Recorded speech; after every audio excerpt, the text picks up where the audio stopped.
இந்த விஷயத்த நம்ம நிறைய பேர் ஃபேஸ் பண்ணிருப்போம். நிறைய பேர் சிக்னல்ல பாத்துருப்பீங்க. நீங்க சிக்னல் நின்றுட்டு இருக்கிறப்போ திடீர்னு பார்த்தோம்னா டிராபிக் அதிகமாயிட்டு இருக்கிற டைம்ல ஒரு ஆம்புலன்ஸ் சவுண்ட் கேட்க ஆரம்பிக்கும். அந்த டைம்ல நம்ம திரும்பி பார்த்தோம்னா நமக்கு பின்னாடி ஒரு 4-5 வண்டி இல்ல 10 வண்டிக்கு பின்னாடி ஒரு ஆம்புலன்ஸ் நின்றுட்டு இருக்கும். நம்ம என்னதான் ஒதுங்கி நின்னா கூட ஈவன் மோஸ்ட்லி அந்த பைக் ஓரமா ஓட்டிட்டு போனா கூட அவ்வளவு தூரத்துல இருந்து அந்த ஆம்புலன்ஸ் இத்தனை வண்டியில கடந்து எங்கிட்ட வரதுக்கே கொஞ்சம் டைம் ஆகும். அதுக்கப்புறம் என்ன தாண்டி இன்னும் பல வண்டிகளை தாண்டி தான் சிக்னலை கடந்து அந்த ஆம்புலன்ஸ் போகணும். சோ அதே சம்பவம் தான் இன்னைக்கு நடந்தது. சாயந்தரம் ஆபீஸ் முடிச்சு நான் கிளம்புறேன். டிராபிக் அதிகமா இருக்குது. சிக்னல்ல வண்டிகள் நின்றுக்கிறப்ப திடீர்னு ஆம்புலன்ஸ் ஒன்று கேக்குது. நான் கொஞ்சம் ஓரமா ஒதுங்கி போறேன். பட் இருந்தாலும் ஆம்புலன்ஸ் ரொம்ப தூரத்துக்கு பின்னாடி இருக்குது. அதெல்லாம் கடந்து அந்த ஆம்புலன்ஸ் எங்கிட்ட வரதுக்கே கிட்டத்தட்ட ஒரு 3 நிமிஷத்துக்கு மேல ஆயிடுச்சு. அதுக்கப்புறம் எனக்கு முன்னாடி இன்னும் பல வண்டிகள் நின்றுட்டு இருக்கு. அதெல்லாம் தாண்டி அந்த ஆம்புலன்ஸ் போறதுக்கு இன்னும் ஒரு 2 நிமிஷம் பக்கம் எல்லாம் ஆயிடுச்சு. கிட்டத்தட்ட ஒரு 5 நிமிஷம் பக்கம் அந்த சிக்னல்ல அந்த டிராபிக்ல அந்த ஆம்புலன்ஸ் மாட்டிட்டு இருக்கு. இந்த மாதிரி ஆம்புலன்ஸ் டிராபிக்ல மாட்டிட்டு இருக்கிறத நான் நிறைய வாட்டி பார்த்துருக்கேன். கடந்து போயிருது.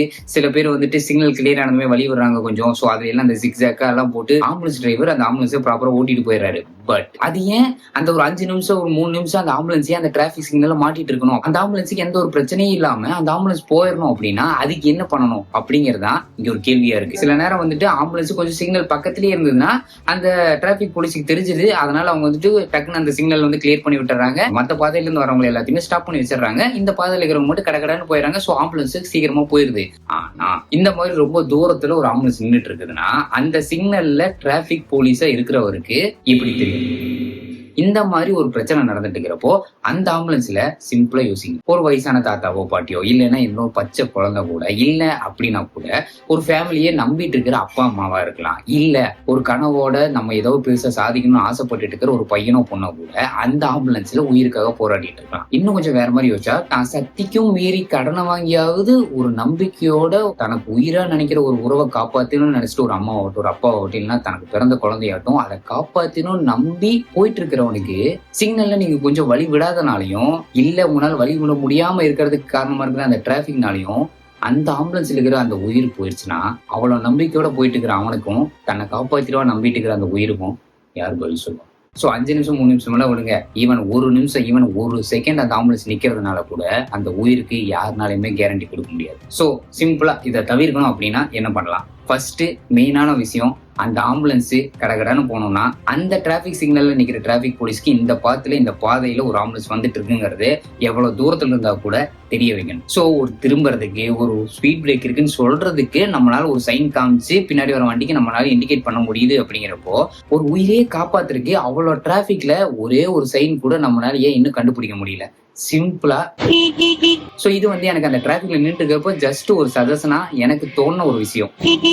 இந்த மாதிரி ஒருத்தர் அந்த சிக்னல்ல அடிக்க ஆரம்பிச்சாருன்னா அதே மாதிரி 3 வாட்டி இன்னொருத்தர் அடிக்க ஆரம்பிச்சு அதே மாதிரி அதுக்கு முன்னாடி இருக்கிறவர் அடிக்க ஆரம்பிச்சு அதுக்கு முன்னாடி இருக்கிறவர் அடிக்க ஆரம்பிச்சு இந்த மாதிரி ஹார்ன் அடிக்க முன்னாடி நின்றுட்டுக்கிற அந்த சிக்னலை வெயிட் பண்ணிட்டு இருக்கிற ஒருத்தர் இருப்பார்ல அவர் வரைக்கும் இந்த 3 டைம் அடிக்கிற ஹார்ன் சவுண்ட் போச்சுன்னா அங்க இருக்கிற டிராபிக் போலீஸ்க்கு இந்த மாதிரி 3 வாட்டி இவங்க அடிச்சுட்டு இருக்காங்கன்னா பின்னாடி ஒரு ஆம்புலன்ஸ் நின்றுட்டு இருக்கு அப்படிங்கிறது புரிய ஆரம்பிக்கும். சோ மத்த எல்லா பாதையில இருந்து வர வண்டியை ஸ்டாப் பண்ணிட்டு இதுல வர வண்டியை கொஞ்சம் வேகமா அனுப்ப ஆரம்பிப்பாங்க. சோ பின்னாடி நின்றுட்டு வெயிட் பண்ணிட்டு இருக்கிற அந்த ஆம்புலன்ஸ் கடகடன்னு போகும். அண்ட் இதுல என்ன மைனஸா வரும்னா சம்பந்தமே இல்லாம எவனோ ஒருத்தன் சும்மா அடிச்சு பாப்பமே அப்படின்னு 3 வாட்டி ஹார்ன் அடிக்கிறானா அதை தவிர்க்கிறதுக்கும் அதுக்கு பனிஷ்மெண்ட் கொஞ்சம் ஸ்ட்ராங்கா இருக்கணும். இல்லைன்னா ஃபைன் அது கொஞ்சம் ஸ்ட்ராங்கா இருந்ததுன்னா அவன் அந்த மாதிரி திரும்ப பண்ண மாட்டான். அவன் ஹார்ன் அடிக்கிறப்ப நமக்கு தெரிஞ்சிடும் எதுக்கு இப்ப 3 வாட்டி ஹார்ன் அடிச்ச பின்னாடி ஆம்புலன்ஸே இல்லை அப்படின்னு சொல்லிட்டு சுத்தி இருக்கிறவங்களே கேள்வி கேட்க ஆரம்பிச்சிருவாங்க. சோ மோஸ்ட்லி இதெல்லாம் நடக்கிறதுக்கு வாய்ப்புகள் கம்மி. நடந்தா என்ன பண்ணலாம் அப்படிங்கிறதுல இந்த பனிஷ்மெண்ட் ஃபைன் எல்லாமே அதுக்கு என்னென்ன ரெகுலேஷன்ஸ் அதுக்கு என்னென்ன ரூல்ஸ் அப்படிங்கிறத கவர்மெண்ட் கொஞ்சம் யோசிச்சு இதை பண்ணாங்க நல்லா இருக்கும்.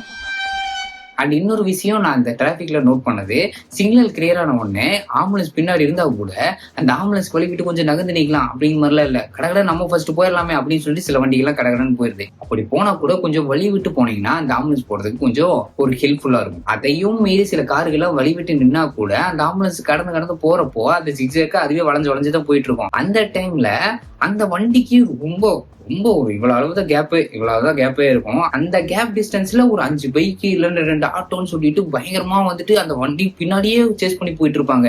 திடீர்னு அந்த ஆம்புலன்ஸ் பிரேக் போட்டுதுன்னா இங்க பின்னாடி இருக்கிற அத்தனை பேருக்கு என்ன ஆகும்? ஈவன் ஏதோ ஒரு இடையூறு வருதுன்னா கூட அந்த ஆம்புலன்ஸ் டக்குன்னு நிறுத்தி ஒரு ரிவர்ஸ் டக்குன்னு இப்படி திரும்பி எல்லாம் போனோம்னா அது எப்படி முடியும்? பின்னாடி இத்தனை பேர் ஒரு பைக்ல சல்லுன்னு ஒரு ஏதோ துரத்திட்டு போற மாதிரி சேஸ் பண்ற மாதிரி அந்த ஆம்புலன்ஸ் பின்னாடியே போயிட்டு இருந்தா அந்த வண்டி ரிவர்ஸே எடுக்க முடியாது.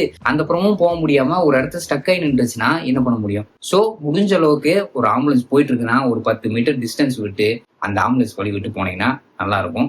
ஸோ அதை கொஞ்சம் ஃபாலோ பண்ணிங்கன்னா நல்லா இருக்கும். இது வரைக்குமே அது நடந்துட்டு இருக்கு. ஈவன் இன்னைக்கு கூட அந்த ஆம்புலன்ஸ் கிளியர் ஆகி போயிட்டு இருக்கிறப்போ ஒரு 5-6 பைக் அந்த வண்டிக்கு பின்னாடியே போகுது. அவ்வளவு அவசரப்பட்டு போய் என்ன பண்ண போறீங்க? எவ்வளவுதான் முக்கியமான வேலையா இருந்தா கூட ஒரு உயிரை விட அந்த வேலை பெருசு கிடையாது. ஸோ முடிஞ்ச அளவுக்கு ஆம்புலன்ஸ் போகுதுன்னா அந்த ஆம்புலன்ஸ் ஒரு 10 மீட்டர் டிஸ்டன்ஸ்லயே நீங்க போங்க. அண்ட் ஆல்சோ அந்த ஆம்புலன்ஸுக்கு கொஞ்சம் வழி விட்டு போங்க. என்னால முடிஞ்ச அளவுக்கு இது ஒரு சஜஷன். இதை விடவும் பெஸ்டான சாய்ஸ் இருக்குது அந்த டிராபிக் போலீஸ்க்கு. எப்படியாவது உள்ள இருக்கிற ஆம்புலன்ஸை தெரியப்படுத்துறதுக்கு வேற ஏதாவது ஐடியா இருக்கு அப்படின்னா அதை கீழே கமெண்ட்ல சொல்லுங்க. அண்ட் இது ஒரு ரெக்வஸ்ட், சஜஷனை விட உள்ள ஒரு உயிர் துடிச்சிட்டு இருக்கிறப்போ நம்ம வெயிட் பண்ணி பொறுமையா போகலாம். நமக்கு எவ்வளவு முக்கியமான வேலை இருந்தா கூட அந்த உயிரோட அந்த வேலை பெருசு கிடையாது. ஸோ கொஞ்சம் வழி விட்டு நம்ம ஒதுங்கினா கூட அந்த ஆம்புலன்ஸ் போக முடியாத அளவுக்கு அந்த டிராபிக் இருக்குன்னா அதை கிளியர் பண்றதுக்கு நம்மளால என்ன பண்ண முடியுமோ அதை பண்ணுவோம். உங்களுக்கு வேற ஏதாவது ஐடியா இருக்குன்னா அதை கீழே கமெண்ட்ல சொல்லுங்க. சப்போஸ் இது கவர்மெண்ட்ல இருக்கிற யாராவது ஒருத்தவங்க பார்த்துட்டு இருக்கீங்கன்னா ப்ளீஸ் உங்ககிட்ட வேற ஏதோ ஒரு ஐடியா இருந்தா கூட, இல்லைன்னா இந்த 3 ஹார்ன் ஐடியா கூட இது கரெக்டா இருக்கும்னு நினைச்சீங்கன்னா ப்ளீஸ் இம்ப்ளிமெண்ட் பண்ணுங்க.